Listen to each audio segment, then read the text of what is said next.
When that song got the ball rolling, really, for the album. And when I first heard it, a guy called Marc Broussard wrote it from New Orleans. And he was a guy who worked with crayfish, he picked crayfish for a living. Then he became a singer. So we kind of modified the original words, He rewrote some of the second verse, and I don't know, there are lines about, I got my education on the street, and in Sheffield, England, when I was growing up, I mean, I spent like 5 years just playing the pubs, but, I mean, not like a gangland kind of street life, but, just that kind of streetwise thing you developed when you were hanging out all that time, So it's a bit autobiographical.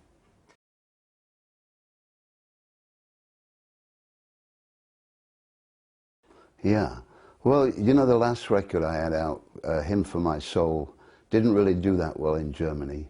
It was the last record I made on EMI with Ethan Johns, and I enjoyed making the record, but I think it was we did it on tape, and it was more of an intimate sound. And when I got this new deal with Sony, they said, we want a cocker record, to give us more of a cocker record. So it had me thinking, when I got with Matt Soletic, the producer, what kind of record are we going to do? And Matt was saying, well, I think what we're looking for is like a modern soul, you know what I mean? And I did all the tracks live with the band, but Matt had more of an insight into, modern day radio, or just doing all that clever kind of electronic stuff. I gave him full rein on that, because I really didn't know. I mean, I'm more of an old gospel kind of guy, so, blues guy.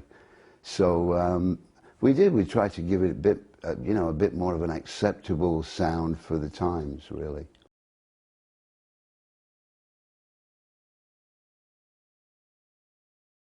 Well, that's too easy a dissection, I think, because like up to my mid-20s, like around Woodstock, I was doing pretty good, I mean, I was loving life. I had still had a girlfriend who I'd known from Sheffield, England, and she toured the world with me. And then things kind of disintegrated. I can't really put my finger on what started the spiral, but later, I mean, so you could really say it was about when I got to be about 40 or early 40s, I met my wife, Pam, and we've been married 23 years now. So these have been good years. I mean, it's nice. I mean, she beats me up every now and then, like most women do, with their guys. But I mean, she's been a real good, steadying influence because I think my work's been pretty constant the last few years. But the mid-70s, I still, when people like try to get in depth about, Joe, what happened in those dark years, and I go, well, that's why they were dark years. I mean, I really can't, I have vague recollections of what went on. But so, it's hard to just say, well, to being 30, everything was this or that. Because it was like when I was about 26, 27 that things went off for a bit,